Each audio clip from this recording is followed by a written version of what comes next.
बिस्मिल्लाहिर्रहमानिर्रहीम, अस्सलाम वालेकुम। मेरा नाम मोहम्मद महमूद है और आप देख रहे हैं Ride and Shoot. Welcome back to the channel and this time as title suggest I am back with long term review of my GS 150। My particular machine is of January 2019। तो अभी मैं इसको 6 साल और 6 माह हो चुके हुए हैं since production and in use. Continue करते हैं पीछे से। हमने देखा था last video series was about mid life maintenance, जो तकरीबन 60,000 किलोमीटर की लाइफ पे थी। चेन स्प्रॉकेट, क्लच सेट की तब्दीली और एसोसिएटेड टास्क उसमें शामिल थे। उससे पहले अगर हम देखें तो मेरा शॉर्ट टर्म रिव्यू जो सा था वो बाइक का 10,000 किलोमीटर पे 1 साल के यूजेज के बाद में था। बहुत सारे दोस्तों ने बहुत देर से कह रहे थे कि GS 150 का लॉन्ग टर्म रिव्यू दे दीजिए, बल्कि मिड लाइफ मेंटेनेंस की जिस वक्त सीरीज़ चल रही थी उसी वक्त दोस्तों ने कहा था कि मिड लाइफ के साथ में ही आप इसका रिव्यू दे दें। तो बाज़ वजूहात की वजह से मैं नहीं दे सका था, लेकिन इस वक्त कुछ रीज़न ऐसी थी और मेरी पर्सनल थी कि I was pretty much tempted to give a review of my GS 150। Reason क्या चले मैं आपको वो भी सरे दस्त बता ही देता हूँ। So it was something pretty tempting, let me show you. So in 2025 I got a brand new GS 150 once again. So अभी में हम इस GS का रिव्यू लेते हैं, बल्कि काम करते हैं साथ में इस GS का। अभी मैं एक और वीडियो भी शूट कर लेता हूँ मैं, जिसमें 2025 की बिल्ड क्वालिटी को 2019 में अपने GS के साथ कंपेयर भी कर लेते हैं। So in fact there is another video coming up for you for the build quality of 2025 GS 150। Viewers, बात करते हैं अपने पहले रिव्यू की, जो कि मैंने 1 साल के बाद किया था GS का। उसमें मैंने टॉपिक्स कवर किए थे, इंजन का रिव्यू किया था, रूटीन की मेंटेनेंस डिस्कस की थी, वायरिंग के इश्यूज डिस्कस किए थे, फ्यूल कंजम्पशन डिस्कस की थी आफ्टर यूजेज ऑफ 1 ईयर। अभी में 6 साल हो गए हुए हैं। So we have a lot more data to discuss the same topics and some others as well. इसी तरह से लेके चलेंगे, फ़्लो हमारा यही होएगा। लेकिन उससे पहले एक दफ़ा में मैं आपको अपनी पूरी मोटरसाइकिल पे मैंने जितने भी काम हुए, जो छोटा मोटा जिसको हम क्वालिटी इश्यूज़ के ज़ुमरे में ले लेते हैं कि इसकी क्वालिटी नहीं अच्छी थी, ये हो गया, ये नहीं होना चाहिए था, बाकी बाइक्स पे नहीं होता, इस पे हो गया। I will walk around my bike and I will talk to you about everything जो कुछ भी इस बाइक पे काम करवाया गया। इस साइड से शुरू करेंगे, उसके बाद दूसरी साइड पे भी चले चलेंगे। Will talk about engine, will talk about body and will talk about everything. So let's get the camera in hand and look at the bike. जी तो viewers, let's start from the left hand side of the motorcycle. Video might be a bit shaky क्योंकि मैं एक non stabilised device पे shoot कर रहा हूँ। Okay, सबसे पहले this is the GS original foot rest. उसके साथ शॉक के लोअर माउंट पे मैंने एक और लेडीज़ के लिए ये लगा दिया। This is the ladies side, उनके थोड़ा सा कंफर्ट के लिए कि वो दोनों पैर अपने जोन से हैं कन्वीनियंटली रख सकें। I don't like those big cages, so मैं ये निज़ाम किया था। उसके साथ में मेरी बाइक पे क्या कहते हैं इनको, foot plates, these are the foot plates, ये लगी हैं। और सबसे इम्पॉर्टेंट जिससे ज़िंदगी बहुत आसान हुई मेरी, that is this alteration. This is Suzuki genuine, क्या कहते हैं हम इनको आमतौर पे, चिड़ियाँ या चेन एडजस्टर्स। ये होता है 10 mm का, वो उतार के मैंने ये स्क्रू वेल्ड करवाया है 12 mm का। थोड़ा सा मुझको ये वाले नके ये रगड़ने पड़े थे इसको बीच में बैठाने के लिए, but the day I got it changed, मेरी चेन उसके बाद अपनी जगह पे टिकना शुरू हुई है। उसकी एडजस्टमेंट की नीड्स बहुत कम हुई हैं। Chain cover is genuine, everything is genuine on this side. एक चीज़ बहुत जल्दी जोन सी हो गई थी, वो ये वाला वेल्ड स्टैंड का मेरा जल्दी टूट गया था। इसको वेल्ड करवाए भी 5 साल से ज़्यादा हो गए, ये उसके बाद में कहीं नहीं गया।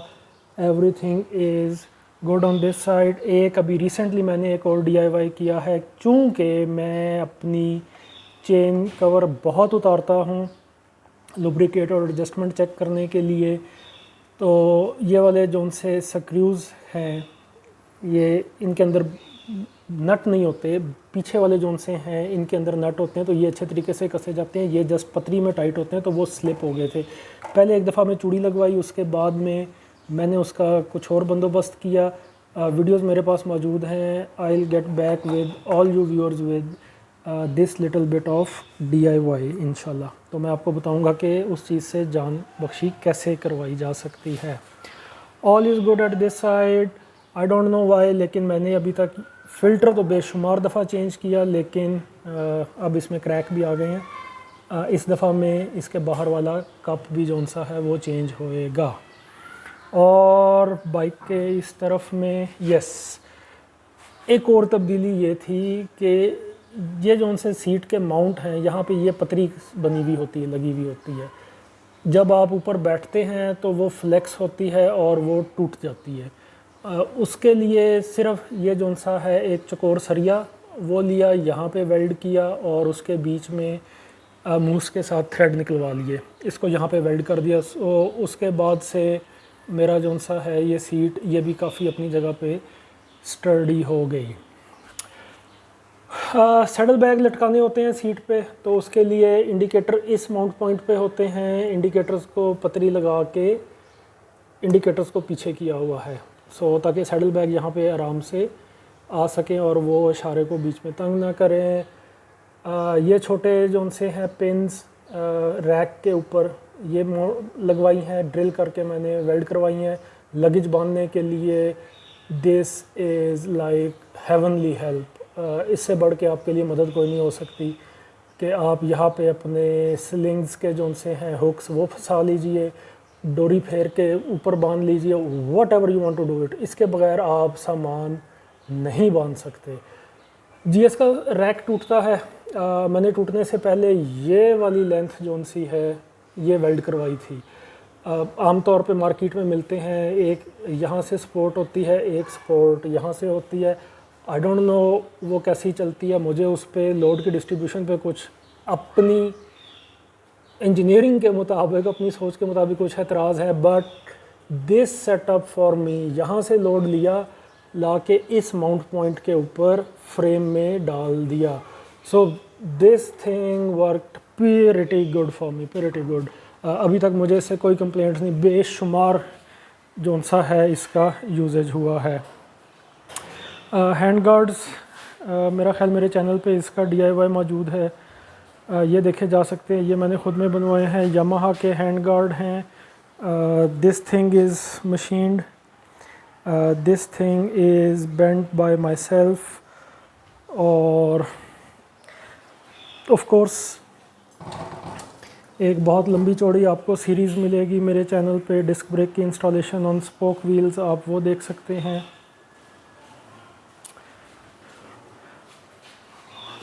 This is the front view. और अभी बाइक को घुमाते हैं दूसरी तरफ और देखते हैं कि दूसरी साइड पे क्या क्या चेंजेस हुई हैं। शॉक के बूट्स जो उनसे हैं वो लगवाए गए हैं, और फ्लिप नंबर प्लेट और उसके नीचे headlights, extra lights, LEDs।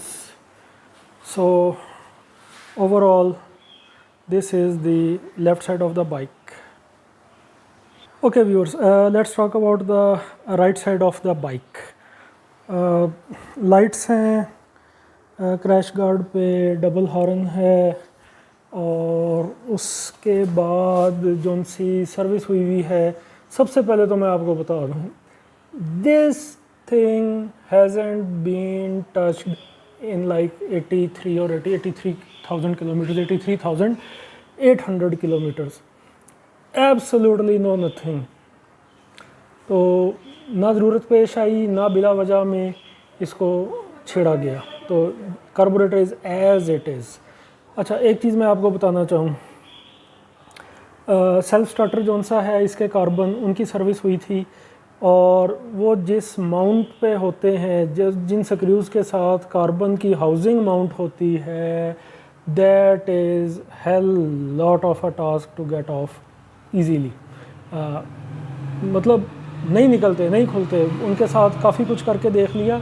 So I would suggest कि आपने जिस वक्त कार्बन बदलने और उसकी हाउसिंग खोलनी हो तो सीधा चुप करके खरादिए के पास ले जाइए, उसको कहिए कि इसके ऊपर स्पॉट लगाए, कोई चीज़ वेल्ड करे, छोटा नट आमतौर पे वेल्ड करते होते हैं, सॉरी बोल्ट, और उसको खोल लेते होते हैं. वो हीट के साथ अगर उसके अंदर किसी किस्म का थ्रेड लॉकर लगा हुआ है या कोई और चीज़ है तो वो भी लूज़ हो जाएगी और वो खुल जाएंगे. एल्स आप अगर पेचकस से ट्राई करते हैं, आई डोंट बिलीव कि वो ओपन होगा. सो जो मुझे समझ आई वो ये था कि उस पर स्पॉट लगवाएं और उसको खुलवा लें.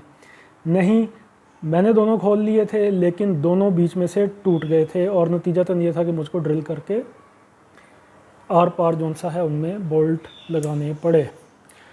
ऑयल फिल्टर और इस साइड पे आई डोंट थिंक सो कि कुछ है, एवरीथिंग इज़ गुड.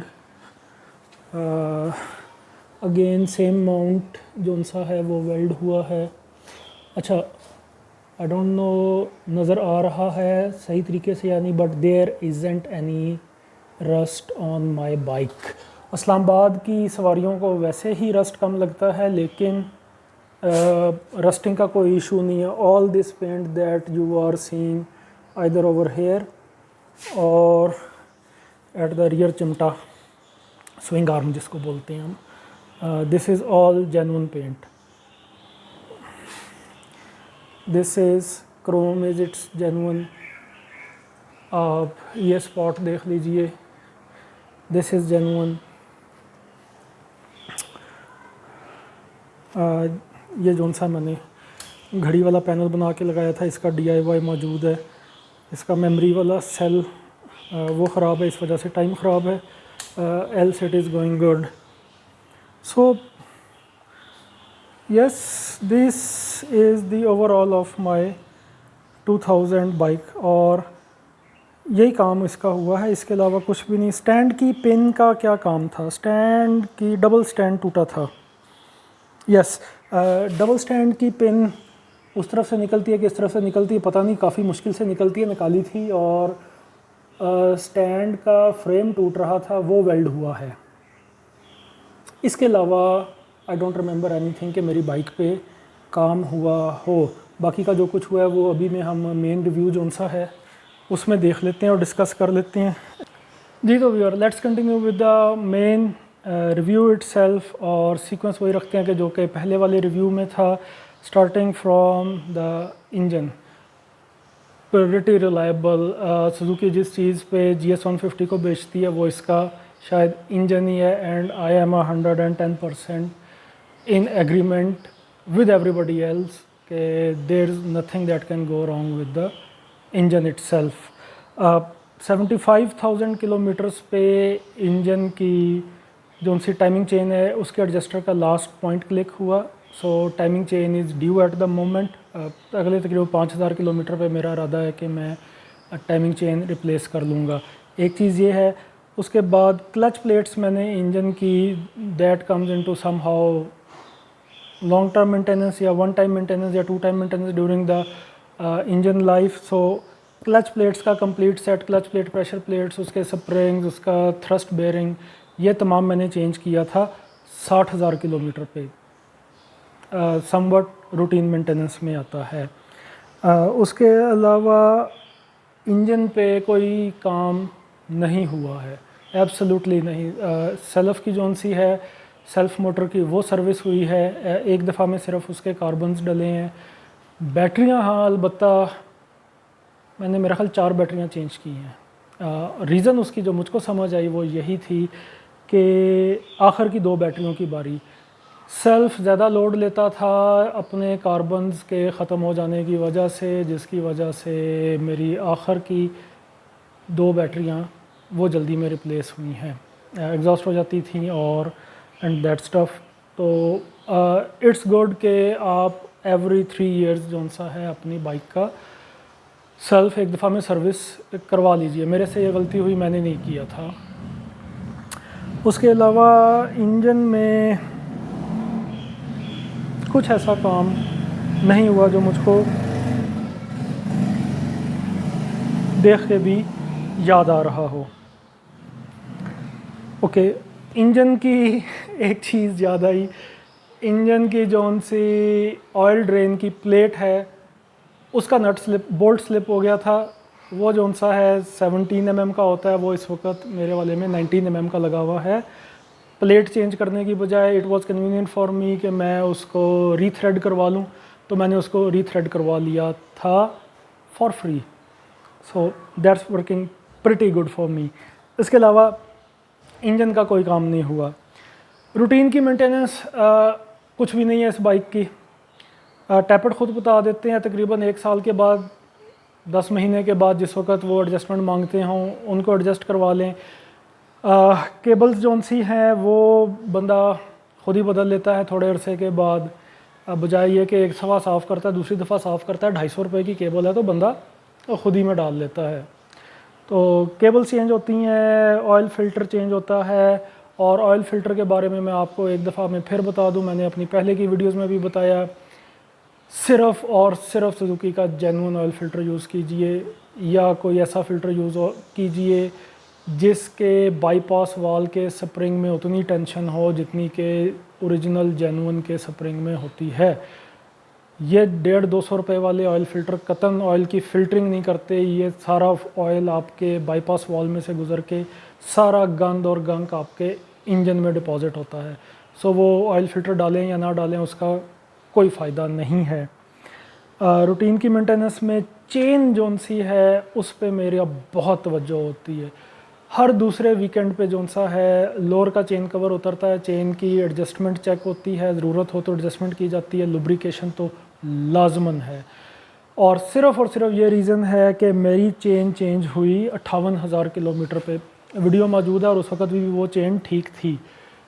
ये चीज़ मैंने मेजर करके आपको अकॉर्डिंग टू द स्पेक्स उसी वीडियो में बता भी दी कि ये चेन अभी में मज़ीद चल सकती थी। Same was the case with the clutch plates जो कि 60,000 किलोमीटर पे रिप्लेस हुई। चेन तो आपके सामने होती है, क्लच प्लेट सामने नहीं होती। सो इट वाज बेटर कि आप उसको ना फेल होने से पहले ही चेंज कर लें, क्योंकि ये सुबह से लेके शाम नहीं होने देती क्लच प्लेट्स जिस वक्त ये फेल हो जाती हैं। अच्छा, चेन स्प्रॉकेट की मैंने तकरीबन 12,000 के 15,000 किलोमीटर पे फ्रंट की स्प्रॉकेट चेंज की थी एक दफ़ा में, और उसके बाद में 60,000 किलोमीटर के ऊपर कंप्लीट चेन स्प्रॉकेट का सेट चेंज किया था।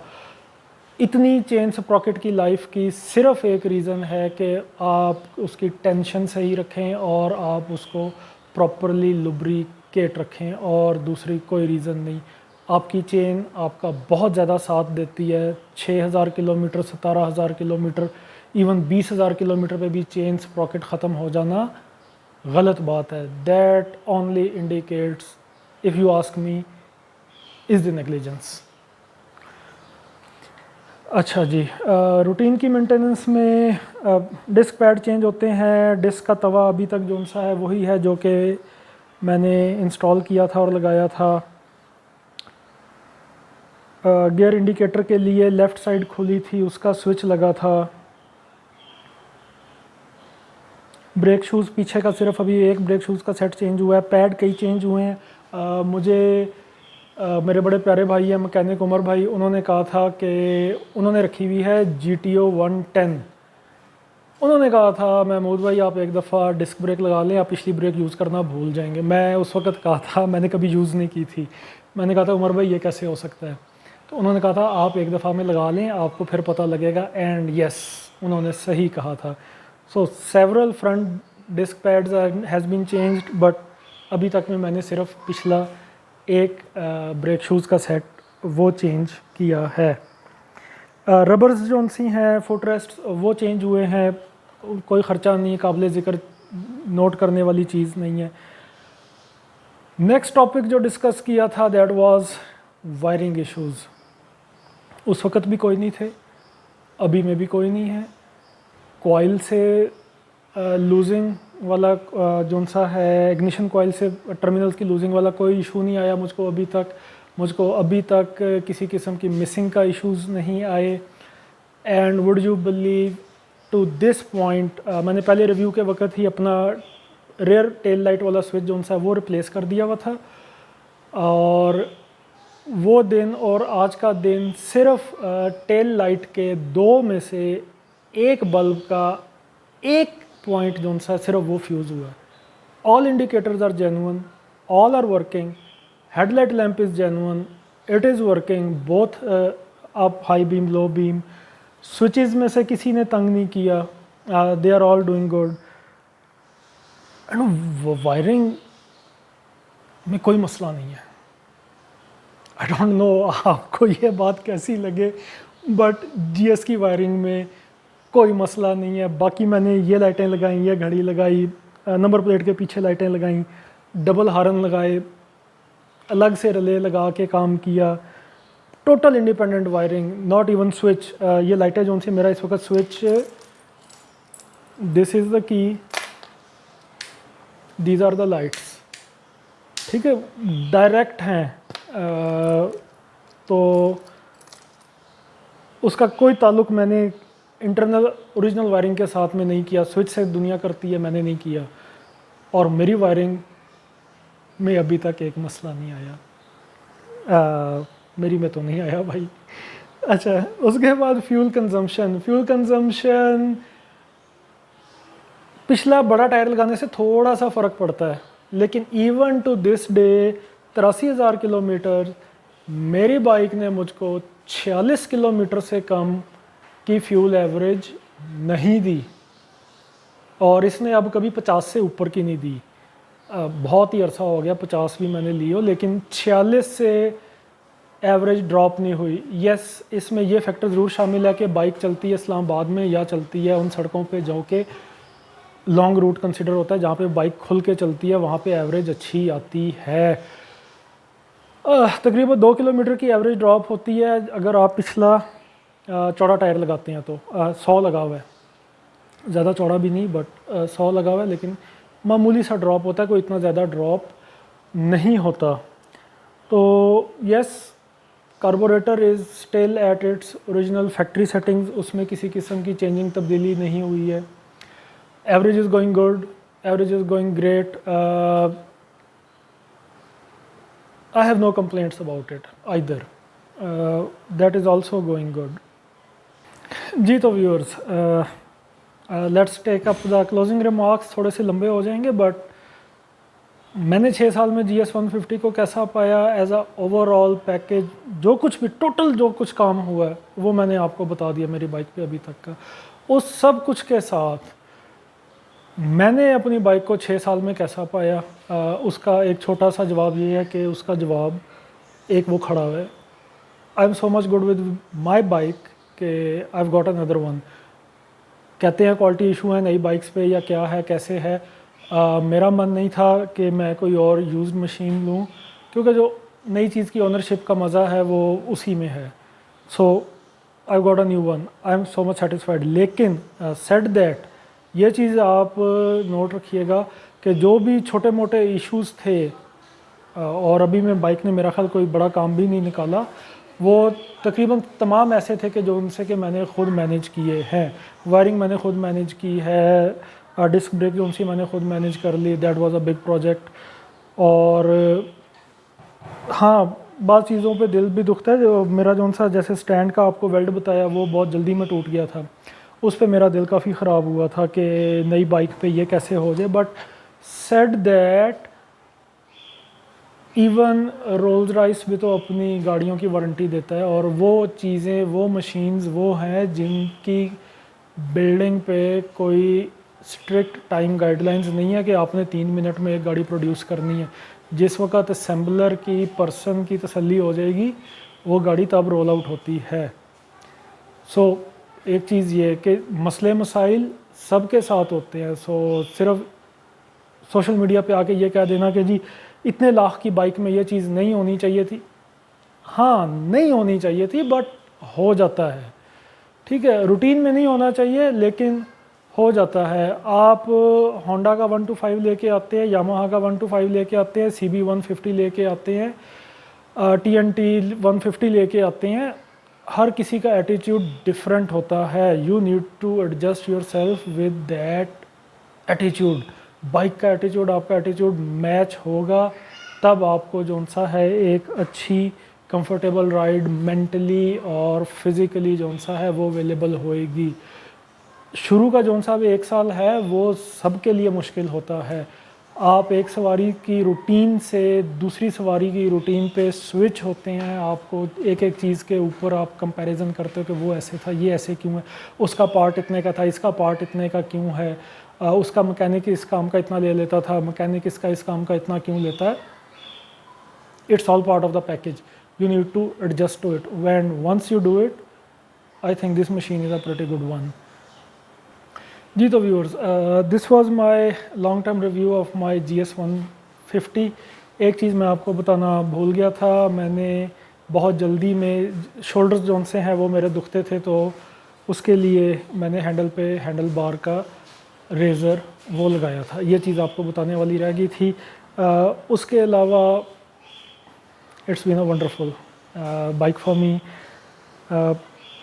I'm totally satisfied with it. अभी भी जोन सा है बाइक वही मज़ा देती है जो कि शायद पहले दिन देती हो या उसके 1 साल के बाद में देती हो। रीज़न बीइंग मैंने जिस हद तक मुमकिन हुआ अपनी बाइक में सुजुकी के जेन्युइन स्पेयर पार्ट्स यूज़ किए। आपकी बाइक की बिल्ड क्वालिटी जो भी है, आप उसको हल्का कहें जैसा भी कहें, जिस वक्त वो फैक्ट्री लाइन से रोल ऑफ होती है बाइक की, वो राइड, वो कंफर्ट, वो मज़ा दोबारा में नहीं हो सकता।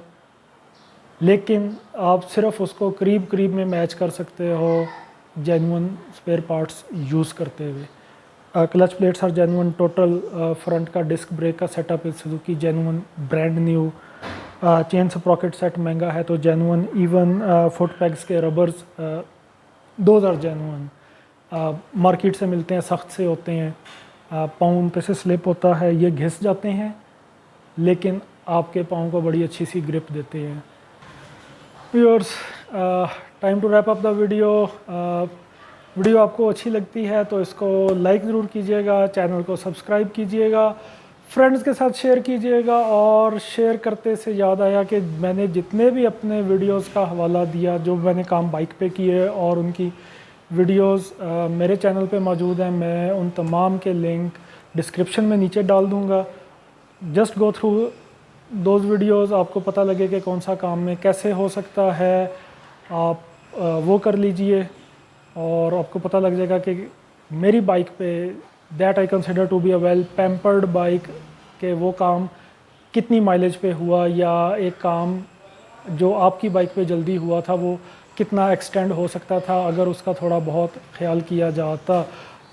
जस्ट एक चीज़ और मुझको याद आई, I have also changed the bushings of rear shock absorbers. It's Mahmood signing out. अपना बहुत सारा ख्याल रखिएगा, मुझे दुआ में याद रखिएगा। टेक केयर, अल्लाह हाफिज़।